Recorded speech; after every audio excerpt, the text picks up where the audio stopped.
Here's my plan to stop the chemical, physical, and emotional mutilation of our youth.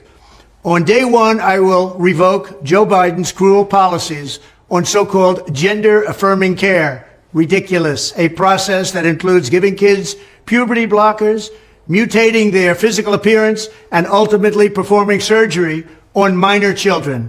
Can you believe this? I will sign a new executive order instructing every federal agency to cease all programs that promote the concept of sex and gender transition at any age.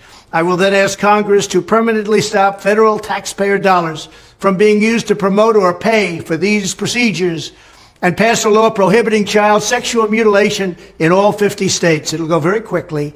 I will declare that any hospital or healthcare provider that participates in the chemical or physical mutilation of minor youth will no longer meet federal health and safety standards for Medicaid and Medicare and will be terminated from the program immediately. Furthermore, I will support the creation of a private right of action for victims to sue doctors who have unforgivably performed these procedures on minor children. The Department of Justice will investigate Big Pharma and the big hospital networks to determine whether they have deliberately covered up horrific long-term side effects of sex transitions in order to get rich at the expense of vulnerable patients, in this case, very vulnerable. We will also investigate whether Big Pharma or others have illegally marketed hormones and puberty blockers, which are in no way licensed or approved for this use.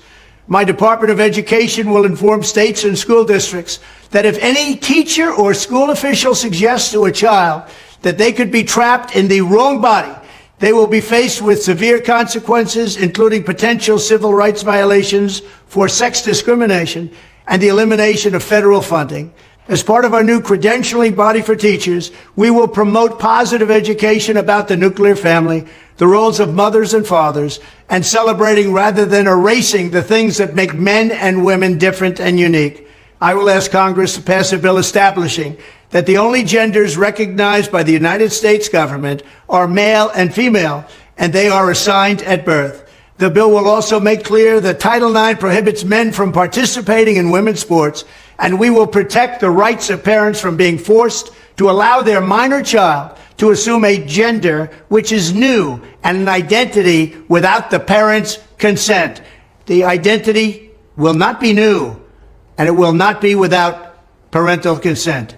No serious country should be telling its children that they were born with the wrong gender, a concept that was never heard of in all of human history. Nobody's ever heard of this, what's happening today. It was all when the radical left invented it just a few years ago. Under my leadership, this madness will end. Thank you very much.